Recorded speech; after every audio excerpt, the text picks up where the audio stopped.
Chinese allamanda গাছটিতে প্রচুর প্রচুর পরিমাণে ফুল এসেছে। প্রত্যেকটা ডালি প্রায় ফুলে ফুলে ভর্তি।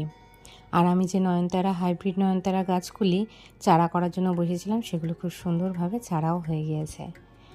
ইচ্ছা আছে ছাদ বাগানটাকে একটু অন্য রূপ দেব, কিন্তু এখনও হচ্ছে গিয়ে এই বর্ষাটা না গেলে আমি ছাদের কিছুই করতে পারছি না। বর্ষাটা গেলে ইচ্ছা আছে ছাদ বাগানটা একটু অন্যরকমভাবে সাজানোর। এবছর জানি না কোথা থেকে এত পরিমাণে তুলসী গাছের মঞ্জুরি এসে পড়েছে।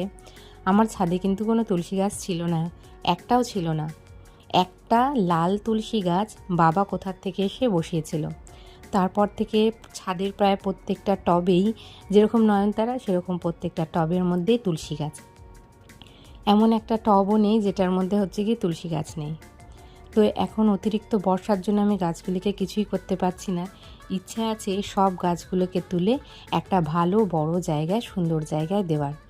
তো দেখা যাক যেরকম পরিকল্পনা করেছি সেরকম করা যায় কি না। যাই করব কি না সবই তো তোমরা দেখতেই পাবে। ফ্লিপকার্ট থেকে অর্ডার করেছিলাম কিছু হ্যাঙ্গার। কেন বলো তো?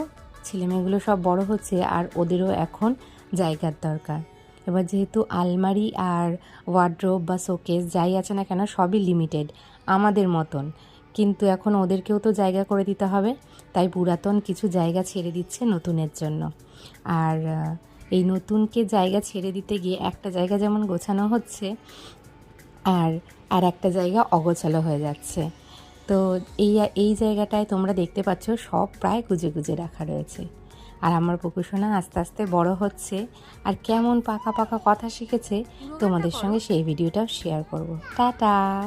আহা কি আনন্দ আকাশে